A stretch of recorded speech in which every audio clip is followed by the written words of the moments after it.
I'm proud of myself for? What? Being What did you just say? me. Existing as Mark Shepard. Waking up every Just day. being me. It's tough being me. Seeing myself in the mirror. Why do you make me sound like a pirate and you make me sound like I'm in Monty Python? HQ, yar. I'm super proud of it, yeah. Right, yeah, I look in the mirror and I see a beautiful man. The seas are stirring me today, mate.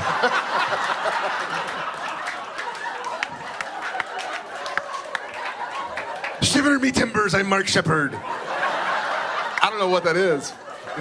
It's spot on, is what it is. Mark? You know what my favorite letter is? What, Mark? You think it's R, but it's the C. Ah. I didn't know that. But you're me, and I'm you, and we are Mark. Yep. Yep.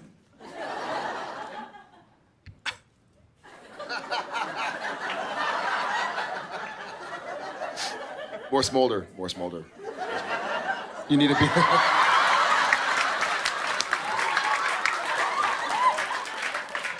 So Mark's answer, he's proud of what he just did right now.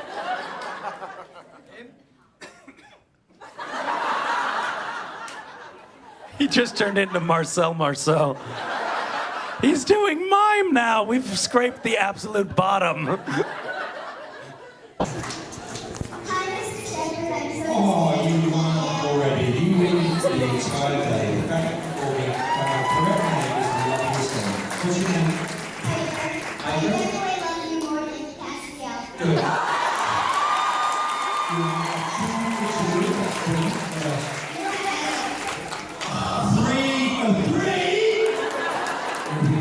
So my question is, what exactly did Fergus get when he sold his soul?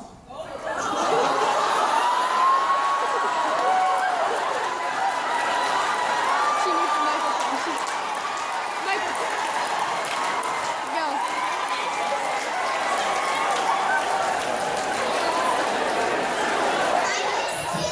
I know exactly what he got.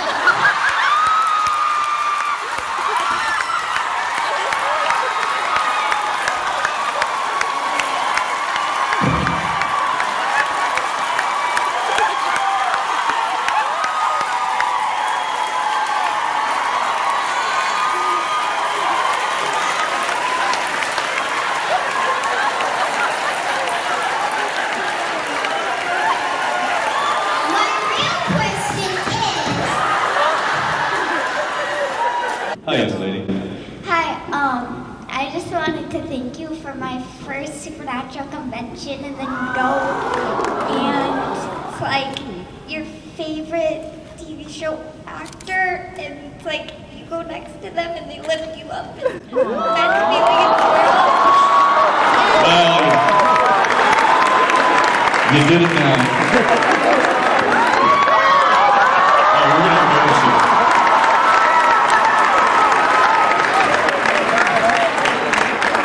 First convention.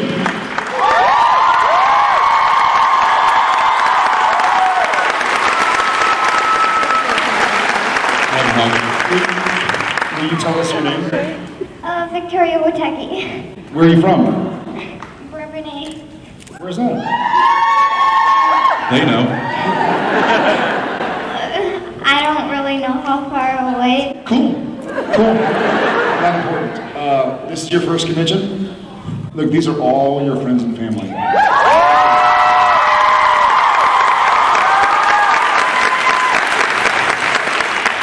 And you were saying what about the show? You had a good time this week? Yeah, being here is like, I was so excited. Me and my mom were waiting in line, and then like I'm going to take a picture with you guys, and then Jensen comes in. He's like, hey, and then we give him a big hug, and he lifts me up, and we take the picture. It was like the best feeling in the world.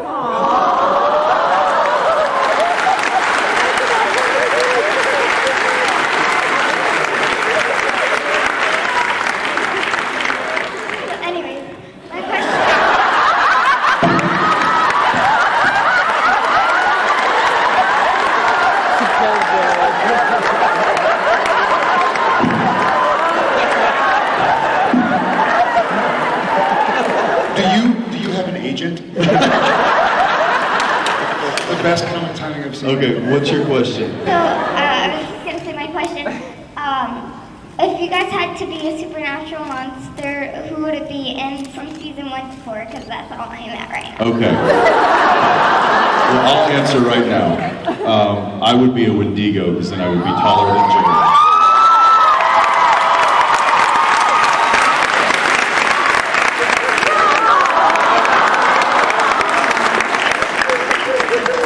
What about you? What would you be?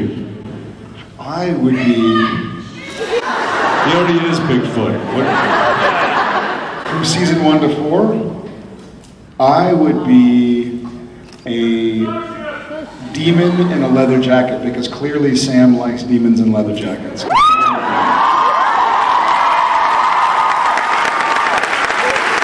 Thank you. Round of applause, guys.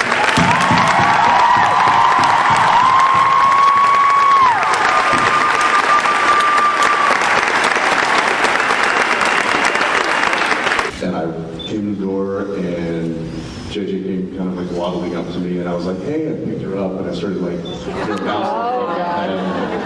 and she had just been fed. So, full bottle puke all over my face. I mean, direct hit. Like, she sunk my battleship. It was full on. And I just held it, I was like, help! And so my wife comes running in, and she's like, oh my gosh, don't move. Thinking like she's gonna, get me a towel because it's dripping. No, she ran to the other room to get her camera. Every day I see different personality quirks of myself in each one of my kids, and I was just wondering if you all have started noticing any personality traits or quirks that you're like, oh shit, that's me.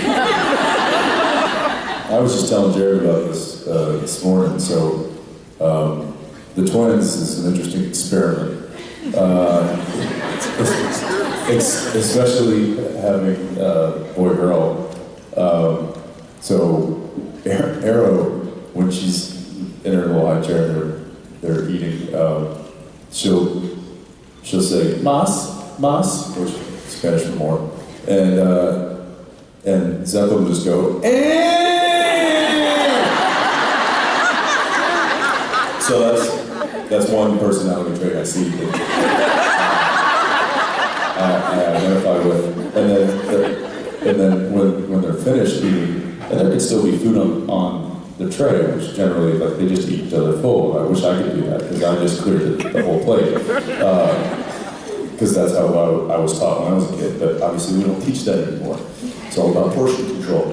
But my kids just eat till they're full, and then there's... Right? Again, someone has had to learn that. So Era will be done, she'll go, all done. All done. She's 18 months, all done. Zeppelin does this.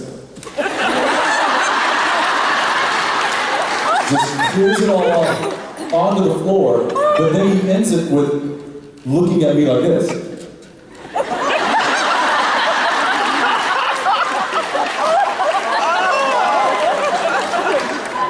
And it's as though he's like, I know you're going to pick it up. I'm like, that's me.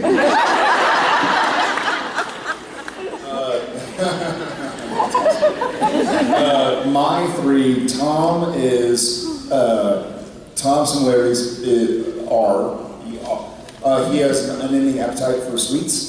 So he'd be stuffed and have a gallon of ice cream, like his dad. Shep is drunk Jared. Everything's like, it's not malicious or malevolent, it's just sort of like, he thinks everything is funny. And Odette doesn't give a shit. Pardon my French. Odette will be playing with a plug or playing with glass or something, and I'll be 2 feet away and go, Odette! And she'll be like, no, no, no, no, no. And she'll turn around and be like, and go right back to it. Doesn't care. No, don't clap. It's awful. She does these things where, like, as a dad, I have a daughter. I'm like, hey, baby girl. Hi, daddy. And I try and tickle her, and so I'll, like, try and tickle her neck and her underarms and her belly and her legs. And she's just sort of like...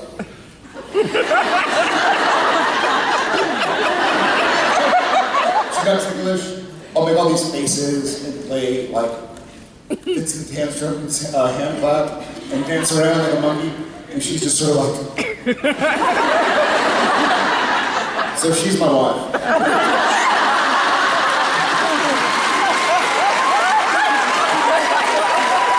I was gonna say, I've seen you do that to Jen. Jen.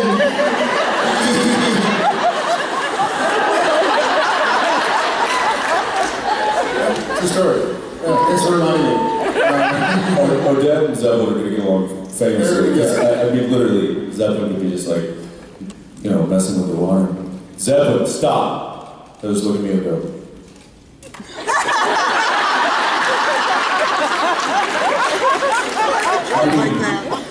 I'm gonna have problems.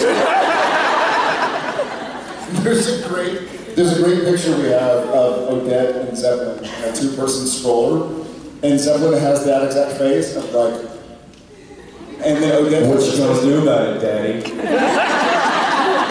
Odette's totally defined.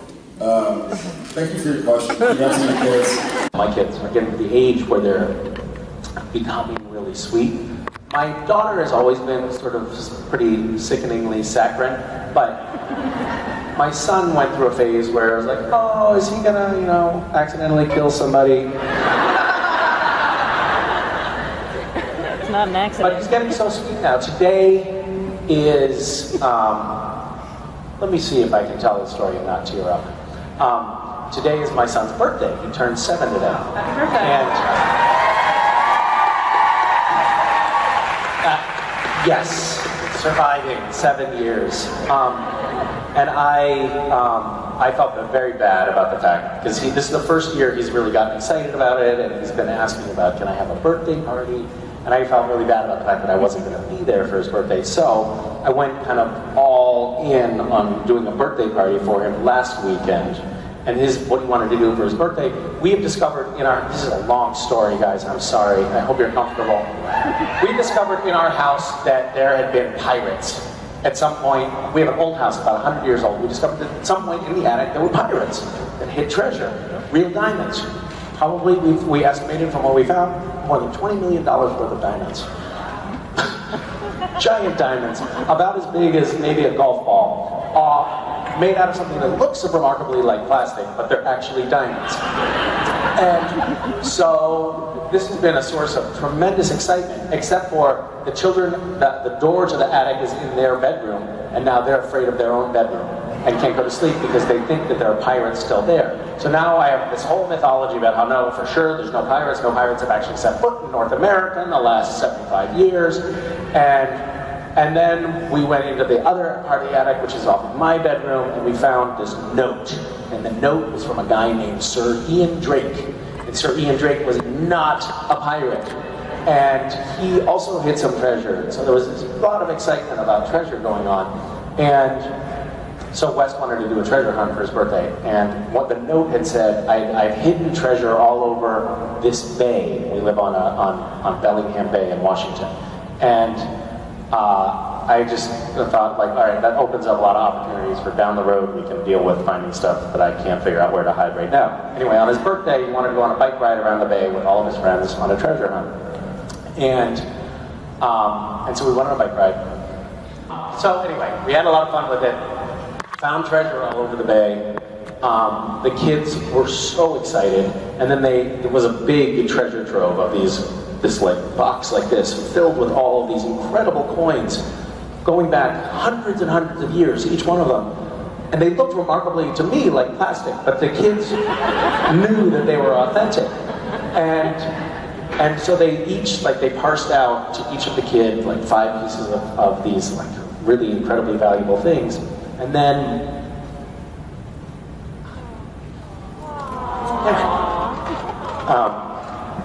And then Wes was like, okay, that's enough. We're gonna give the rest to the homeless. And it was so sweet. It was so sweet. It makes me think. And then I was like, wait a minute, how are we gonna do that? Because the last fucking thing I wanted to do was like go up to a homeless person and give them like a box of useless plastic and be like, here you go, enjoy, dickhead. You know?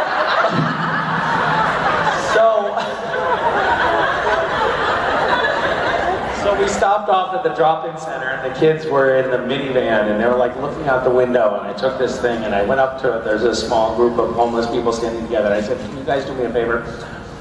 My kids think this is real treasure, and they wanted to give it to people at the drop-in center, but will you just act like it's real treasure for a second? And also, I did put some real money in here for you. And they were very sweet about it. It worked out well, and the kids were very, they felt like they did something good.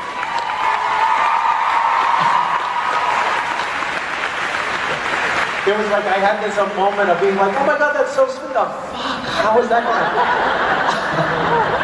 That's gonna go really badly. All right, thanks for the talk. It sounds like you're doing an amazing job with your kids. They seem really kind. They're getting sweet. Yeah. I wanted to ask a serious question. Bad timing on your part. Know your crowd. So the question was actually about the Cass and Sam relationship. And if these two characters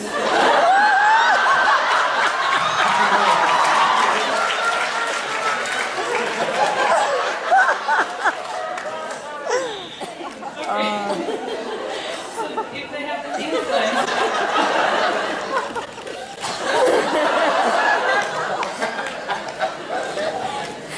If they had incest, what did you just say? That's what I heard. We're busy messing around over here, and all of a sudden I'm like, hey, man, I think she said incest. Did she say incest? She said it. I used the word influence. That's not what it sounded like you said. Would it be Sastiel or Cam?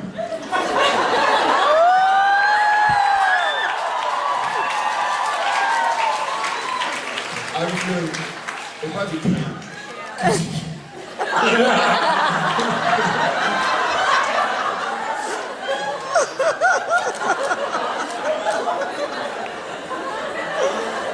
Carry on, incest is awesome.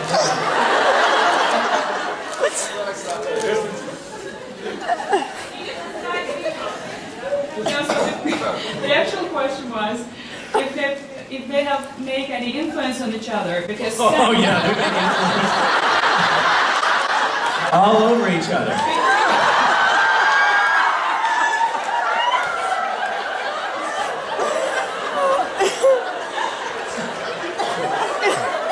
Is that what you call it? That's actually is called Sastiel.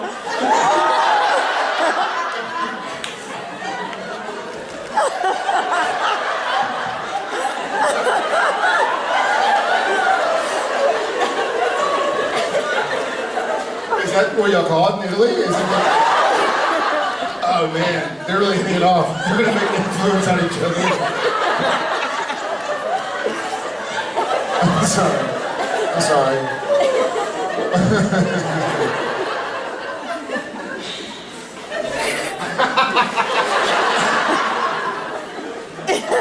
I think your question is going very well, by the way.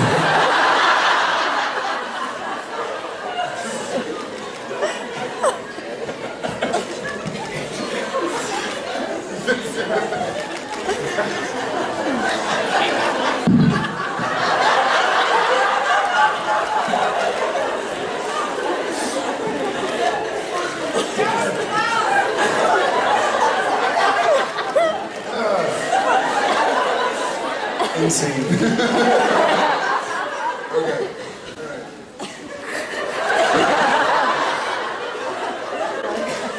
you dropped that.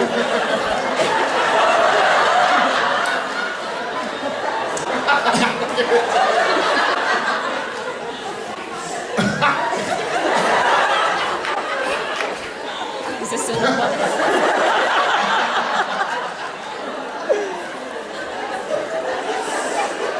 One second. There's some influence in your head.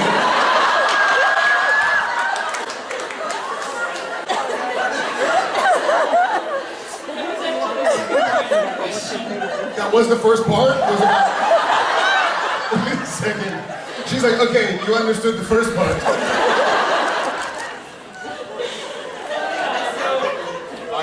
I cannot. Legitimately, No idea what you were talking about. And I have never been so excited to hear the second part of the question. And that's how it started. I can only imagine where this is going.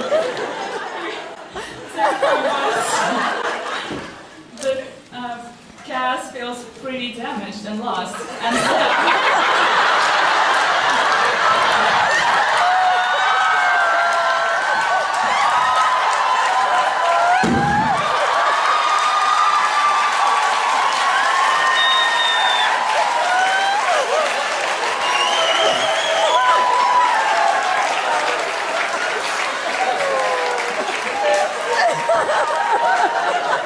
Don't you mean Sam feels pretty damaged? After Cass has influenced him?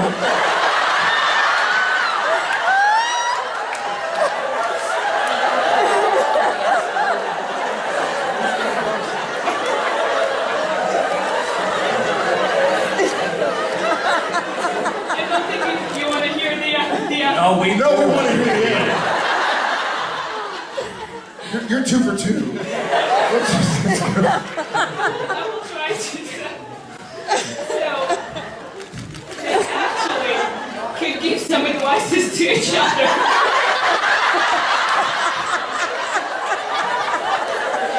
And help each other. To get over the situation. You mean like a reach around?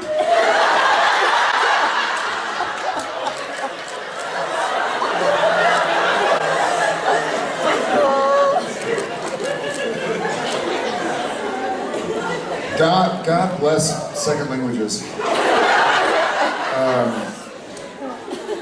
It's been a while. My stomach hurts. I feel damaged and lost. Someone influenced.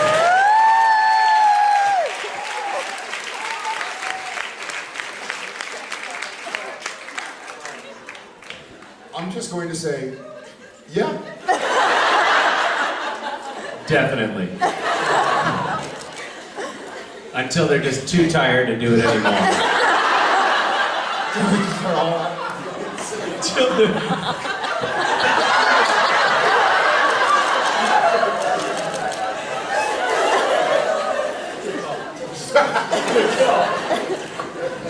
Okay, we just cut ourselves off. Thank you very much. That was my favorite series of.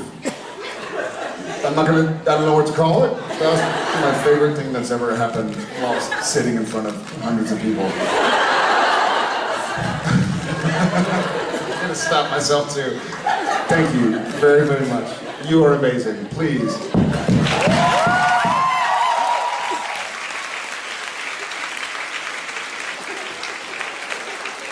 In hindsight, the best part of the entire charade was, this is going to be a serious question.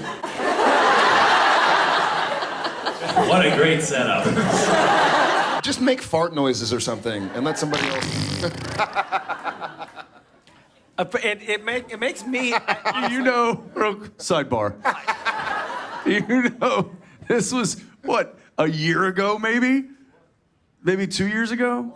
When I looked over at Jared and I was like, and I was like, pull my finger. Like, what are you pointing at? I said, pull my finger. He had never heard of that. The gassiest man I know, and he's lived his whole life without being able to do that gag. I think we were in the car or something. Of course we were, because he was like this, And I was the like, only time that gas happens. what? What? And he's pointing, and he's not giving me a lot to work with. I mean, you play me, I'm gonna play you.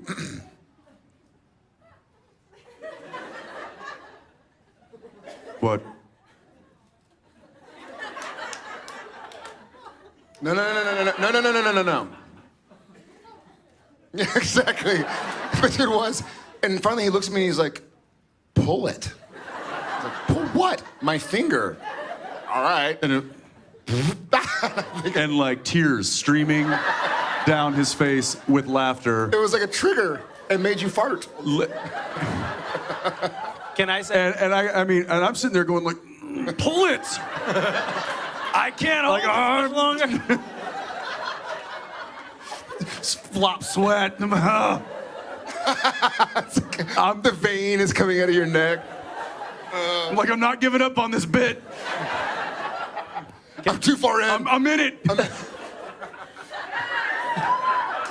Can I say, it was not too long ago that we were all on a flight together, and I was sitting behind you guys reading, and I saw, and I'm not going to say which one because I don't want to incriminate anyone, but I saw one of you just reach across the aisle with your finger, and the other one just reach across and make a pulling motion, and then from my perspective, there was just a wave of nauseating.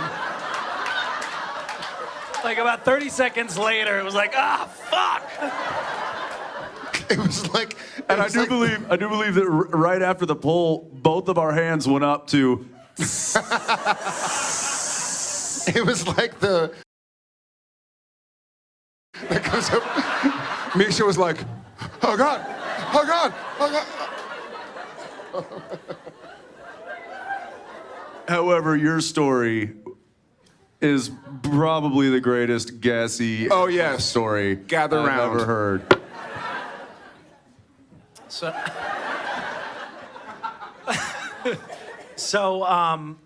I had just gone out to Chinese food and eaten quite a bit, and then got on a flight, a transcontinental flight with my wife. It was a JetBlue flight from LA to Washington, D.C., and packed flight.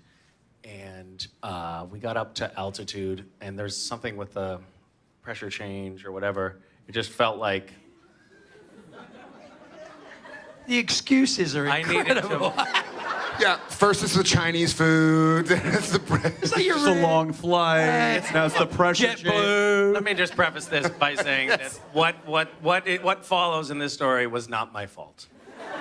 But anyway, it was one of those situations. I was against the window. I'm not gonna like make everybody get up so that where am I gonna go anyway? It's an airplane. So to the bathroom. Whatever.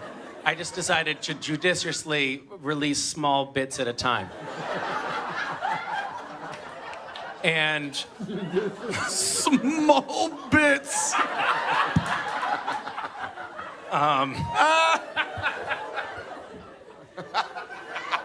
So anyway, long story short, I didn't have, at that particular moment, I might have been tired or something, but I didn't have the kind of muscle control that I hoped for. And older. And it came out in one very sort of large bit, one sort of gasping plume, and there was something about it, the quality or whatever. Anyway, long story short, the guy immediately behind me faints,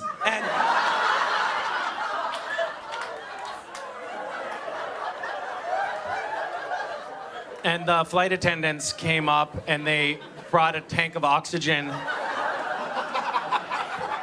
and they revived him, and he seemed very surprised by the whole thing, and he said it had never happened to him before, and his girlfriend tried to explain, but kind of politely to the flight attendants, like, somebody has gas, and they said, not hearing her properly over the drone of the engines, they said, no, ma'am, that's impossible. There's no way a gas leak would happen in the fuselage. All of the fuel is stored in the wings. And then, anyway, I fell asleep. I woke up. We were halfway across the country. Pressure changed again. More Chinese food, coincidentally. This time I tried to be more careful. I failed again. Fainted again. They revived him again. And when we landed, everybody had to stay in their seats while paramedics got him off the flight. Anyway, his girlfriend, when they came back, she whispered again, "Somebody has gas," like, but really, like, dramatically, like, "Yeah, okay, I farted, big deal. Stop feigning."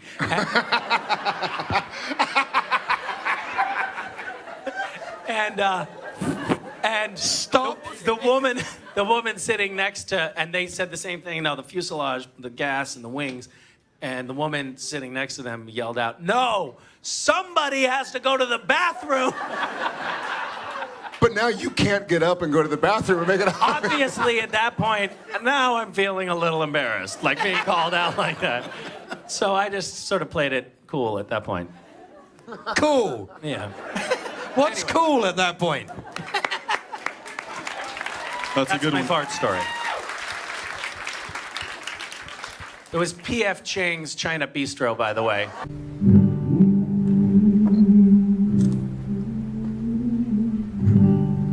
Oh, summertime's come,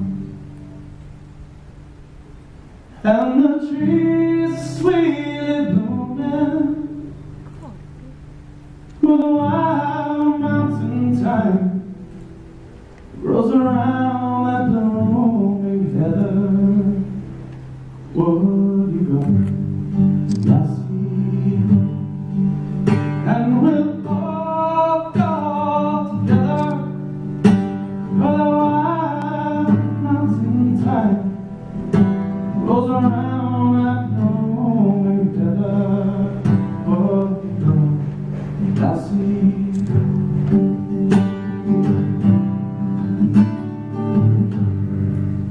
I will take my love on young blue crystal fountain.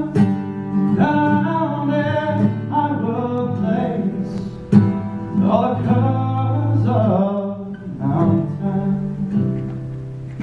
But you know, I see you, and we'll all go together.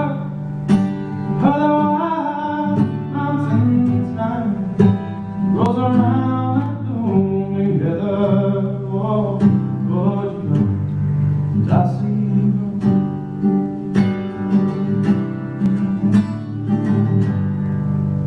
If my true love gone, I will surely find another, and to her I will sing the things that make her know.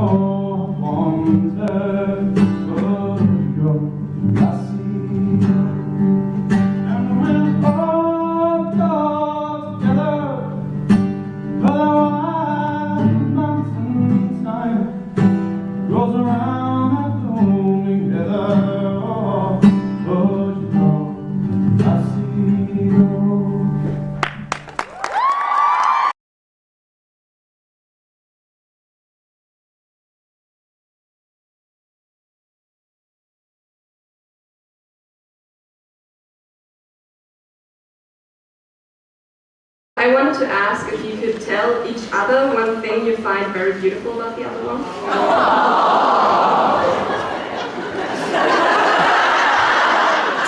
Give me a second. 20 minutes later.